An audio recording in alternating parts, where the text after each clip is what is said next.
Star Wars en direct vous est présenté en collaboration avec Sitclan.net, Mintinbox.net, StarWarsHolonet.com, PlanetStarWars.com, StarWarsUniverse.com, LeRéveilDesFans.com, ainsi que Radio H2O et Génération Star Wars et Science-Fiction.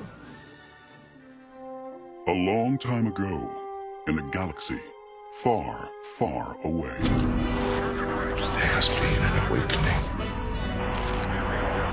Have you felt it? A communications disruption can mean only one thing. That thing's operational. Hello, and welcome to Star Wars on Direct. Yes, the voice of Star Wars fandom. The show informs us and entertains us, and it binds the fans together. If you strike me down, I shall become more powerful than you can possibly imagine. The Force is strong in this one. Hello, what have we here? Nice of you guys to drop by. We would be honored if you would join us. Chewie, we're home. Bonsoir et bienvenue dans Star Wars en direct pour cette deuxième journée de célébration. Je suis Sébastien Galano en compagnie de Raphaël Gono. Bonsoir tout le monde, c'est le deuxième jour, plus qu'un et on va se coucher. Alors, la journée n'est pas terminée, donc si vous entendez un peu de bruit de fond, on est désolé parce que voilà, c'est célébration, il y a du bruit, donc on espère juste qu'on est audible. Je sais pas toi Raphaël, mais je suis crevé, je suis un zombie, je ne tiens plus debout. Alors moi je pense que j'ai passé le cap du zombie, étant donné que je totalise depuis que... On va se déplacer parce qu'en fait il y a un peu trop de bruit et je dis à Raphaël de parler un peu plus fort. Alors on s'est couché à 3h du matin pour se réveiller à 6h du matin, voilà. Mais on a bien rigolé avec les fans américains, avec les fans canadiens. C'était vraiment quelque chose de très très agréable. Au moins il y a eu quelque chose d'agréable pour compenser cet après-midi de folie. Je vais juste expliquer ce que j'ai fait après, moi c'était fatigant. Alors moi j'ai mon premier coup de gueule de la célébration. Autant j'étais... Oh bah non. Ah bah si. Parce que j'étais agréablement surpris hier. Je suis toujours agréablement surpris. Mais aujourd'hui je suis parti à l'aventure en me disant je vais me faire un autographe de Mark Hamill. Et avec le badge exhibitor exposant, du coup j'ai pu... Attendez, on va juste se déplacer un peu dans la convention parce que là il y a des applaudissements. On n'entend pas très bien. J'ai vu un coin là-bas où ce sera peut-être un peu plus calme.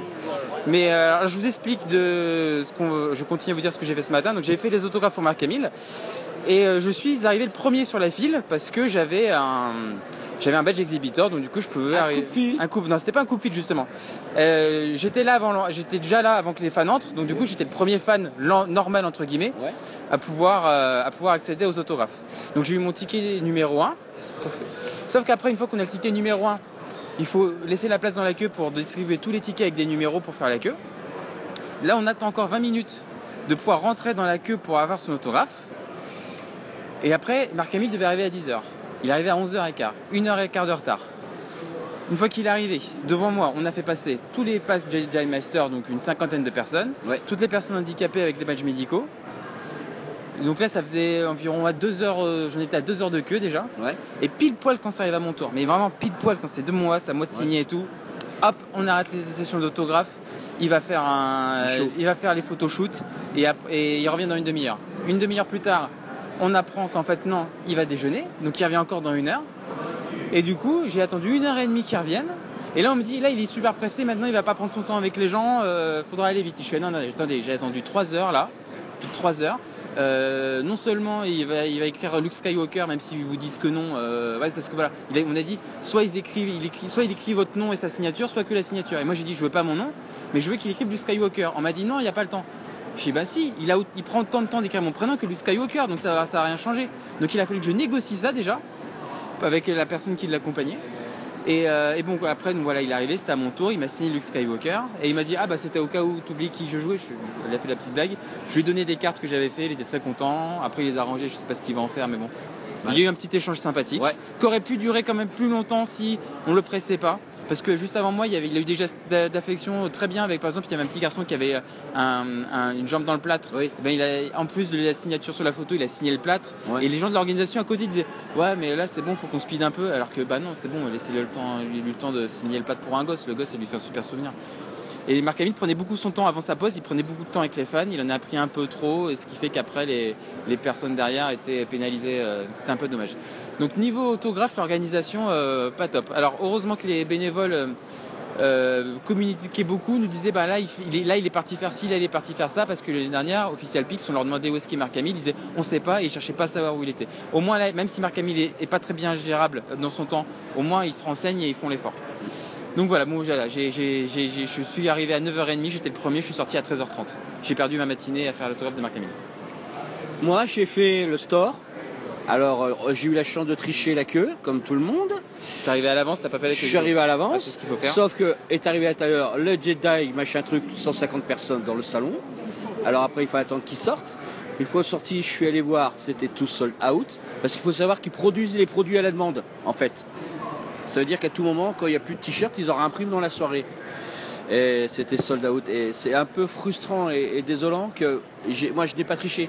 Je suis venu à 6h du matin, je suis attendu devant la porte et tout, et qu'il y a des gens qui sont venus, allez, on va dire une demi-heure après moi, qui n'avaient pas de passe, qui étaient obligés de refaire la queue, parce que moi j'ai été dispensé de queue, des mecs qui ont refait la queue, il y a des gens qui ont fait 1h30 de queue pour arriver dans le store plein craqué, où il n'y avait plus rien, où tout était vendu. Il restait soit les grandes tailles ou soit les petites tailles. Alors qu'ils savent pertinemment que...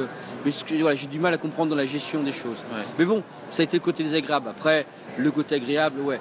Quand vous voyez le stand Hasbro, le stand Hot Wheels, ça se passe super bien. Quand vous voyez le stand sur les Tamagotchi, là, comme dit, les japonisations, ça se passe super bien. Le livre, les crayons Brooks, les séries spéciales qu'ils ont faites, à savoir avec R2D2 et trucs, ça se passe très très bien. Sur Lego, ça marche comme Lego. Alors Lego, c'est génial. Ouais, je me suis fabriqué mon petit vaisseau là tout à l'heure, et voilà, c'est super, c'est ludique. Super la queue va très vite. Ouais. On nous donne, on nous explique les pièces qu'il faut prendre. Après, on a un petit sur des tables où c'est écrit le manuel. Ouais. On crée notre petit X-wing, et après là, c'est un souvenir gratuit. C'est très ludique et ça va très vite. La queue va très très vite. J'étais très étonné. C'est super bien géré. Et puis tu refais une deuxième fois et te saute pas dessus parce que ça pertinemment que tu vas pas en faire 10. Voilà. Ah non, mais c'est les Lego chapeau dans les meilleurs exposants de célébration. Ouais, Lego super bien, l'exposition aussi très bien. En fait, de façon générale, c'est que on parle toujours des mauvais points parce qu'ils ont été un peu frustrants parce que ces mauvais points nous coûtent énormément de temps. Et quand je dis énormément de temps, ça nous a coûté tous les deux la matinée. Ça nous a coûté la matinée pour rien. Voilà, alors que pas pour rien, mais pas pour rien. Moi, j'ai eu ma dédicace quand même, mais 3h30 quand même quoi. Alors qu'il m'aurait dit qu'il y avait rien, j'aurais fait autre chose. Mais t'imagines, attends, moi j'étais le premier à 9h30. Alors celui qui arrive pour Mark Hamill à 11h, il est encore en train de faire la queue là. C'est ça qui est super frustrant. Ouais, surtout qu'il fait pas grand chose dans le film quoi. Oui, mais il va faire quelque chose plus tard. Mais est-ce que t'as vu le film toi aussi, fallait pas le dire. T'as spoilé? Mais non, j'ai pas spoilé. Bon, après, niveau des panels, moi je devais faire un panel, j'ai même pas eu le temps de faire le panel parce que je devais faire Rebel cet après-midi, mais vu que j'ai perdu toute ma matinée, je devais quand même m'occuper du stand à la place des gens qui l'ont fait pour moi ce matin. Mais on l'a suivi en direct quand même sur le streaming, on le diffusait. Ouais. Donc il y a le Grand Amiral Throne qui revient dans Star Wars Rebels, qui devient canon. Ça, c'était la grosse annonce de la journée. Ouais. Ça, donc, bien, ouais. Et c'est même Timothy Zahn, le créateur du personnage, qui va refaire le retcon sur le personnage en écrivant un bouquin sur lui. Donc si la nouvelle version de Throne ne vous plaît pas, faudra pas accuser Disney parce que c'est son créateur qui a refait les nouvelles origines de Throne. Et ça, je trouve ça super bien. Donc après, je pense qu'il va y avoir toute une émission spéciale littérature avec nos spécialistes. On laisse ça aux spécialistes. Voilà, on va débattre dessus après. Ils font que 3 heures dessus. Oui, voilà, c'est bon. Mais voilà, au moins c'était la grosse annonce de la journée. À côté de ça, alors moi je sais pas toi, j'ai trouvé qu'il y a beaucoup moins de cosplayers en Europe qu'aux États-Unis. Ouais, alors non, c'est le problème des cosplayers. Je reviens. Il y a des gros problèmes en Europe actuellement, d'accord, sur les problèmes d'armes et compagnie. Et ils ont vraiment restreint énormément l'usage des cosplayers, de plus en plus, beaucoup de salons. Et c'était quand vous arrivez ici, les fouilles sont systématiquement, quel que soit avant, entrer, sortir. Quand je dis les fouilles, moi, mon sac est vidé. Il n'est pas palpé, il est vidé sur une table, il est réintégré dans une table, dans mon sac, et je repars tranquillement. C'est une volonté aussi. Hein. Moi, il regarde vite fait à la louche. Hein. Non mais moi pour le coup ils sont allés. À mon avis ça dépend aussi beaucoup de la personne qui te fouille. Il y a les gens zélés, les gens moins zélés. Moi ils m'ont juste fait ouvrir mon sac vite fait et puis allez. Moi j'ai beaucoup de choses aussi. Ouais. J'ai beaucoup de patchs, j'ai donné beaucoup de patchs de Star Wars en direct en fait. Moi j'arrive avec des sacs vides et je repars avec des sacs pleins. Donc c'est peut-être pour ça. Alors moi le problème c'est que j'ai pris une option pour pouvoir payer un surpoids. Trop tard il est dépassé. Donc si quelqu'un peut d'ici demain m'envoyer ou me téléphoner pour me dire comment ramener de la marchandise en France, c'est peut-être moi mais je crois que ça va être difficile. Donc demain, la grosse annonce de demain, ça va être le panel du futur de Star Wars avec Rian Johnson qui va parler de l'épisode 8 et les 2 réalisateurs du spin-off d'Han Solo. Ouais. Donc moi, est-ce que tu y vas, Raphaël ? Non, je fais pas les panels. Je l'ai toujours dit, je comprends pas l'anglais et je préfère laisser ma place à des gens qui comprennent, qui maîtrisent et qui me le retraduisent. Et moi, je préfère être présent sur un stand pour aider les gens français quand ils viennent. Voilà. Bah moi, je vais y aller. Voilà. Ça s'appelle l'équité. Non mais moi j'ai passé mon après-midi sur le stand de Planète Star Wars à distribuer mes cartes et tout, en signer quelques-unes. Il y a beaucoup de Français encore, beaucoup de Français qui sont venus et c'est très agréable. Et il y a beaucoup de Français qui nous font encore des retours sur Star Wars en direct. Il y a même un auditeur ce matin qui a voulu prendre une photo avec moi. Ah, non, il a eu, attendez, il faut dire, parce que je vais quand même le dire, il a fallu quand même qu'il fasse un autographe, il a fait un autographe de ses photos. Mais parce qu'on me le demande. Ouais. J'ai pas la prétention de dire je vais vous signer la photo. Si quelqu'un me le demande, je vais le faire. Et donc il a pris le crayon, c'est même pas comment il s'appelait. Alors il a signé Han Solo, mais ça faisait à chier, donc il a préféré s'appeler Star Seb. On va se taper. Voilà. Bon, tout ça pour dire que demain on a une grosse journée encore. C'est la dernière, c'est passé très vite, vous en doutez bien. En fait, il faut savoir que là, quand on enregistre, il y a une séance photo juste derrière nous. Une Mandalorienne, et je peux vous dire qu'on a arrêté de parler, on tourne la tête, ça fait... non, elle est pas belle. Ah non, moi je la trouve pas belle. Moi non plus. Ah, elle est pas belle. Ouais. Ta femme est vraiment plus jolie. Ma copine que je salue est beaucoup plus belle. Voilà. Ouais. Non, en tous les cas, ça valait le coup. Je pense qu'on pourra réagir. Je pense encore demain c'est le dernier jour, donc c'est différent des derniers jours. C'est l'effervescence tombe. On sait qu'on arrive à la fin. C'est aussi ça la difficulté. Mais je pense aussi que c'est temps que ça s'arrête aussi, parce qu'on est quand même un peu épuisé. Ah, moi je tiens à peine debout, mais vraiment à peine debout quoi. Ce soir il y a encore 2 grandes fêtes organisées, d'accord. Donc tu vas à la bâche, tu nous raconteras la bâche partie demain. Non, je fais pas la bâche partie. Moi non plus j'y vais pas. J'ai fait la trab, la collective trab, qui était incroyable, des brodeurs qu'on n'a jamais l'habitude de voir. Bon, rentrer à 3h du matin, c'est un peu difficile. Oui, on m'a dit, tu as amené l'équipe de Mighty Box au bout de la nuit, on m'a dit. Ouais, c'est un grand mot, un grand mot. Ouais, tu es bienvenu. Non, c'était vraiment le trading. Je dis trading, c'est ça. Ouais. Et Star Wars. C'était impressionnant, des produits qu'on n'a pas l'habitude de voir, des prix accessibles, une bonne ambiance. Voilà. Alors ce soir, il y a une autre. Il y a la bâche party. Il y a la bâche party qui est une soirée organisée. 501. Voilà. Au musée de Madame Tussaud. Au musée de Madame Tussaud. Moi, j'y vais pas parce que l'année dernière, la bâche party c'était vraiment nul. Donc je donne plus un seul sou dans les bâches party. C'était du vol l'année dernière. Voilà. Alors moi, je ne dirais pas ce que j'ai jamais fait, sauf que moi, ce soir, je suis invité à d'autres parties privées qui sont réservées aux collectionneurs. Dans ma chambre. Non, de parties privées. On avait dit qu'on ne disait pas tout ce qui reste à Londres. Reste à Londres. Voilà. Comme on fait rien, il n'y a rien à dire.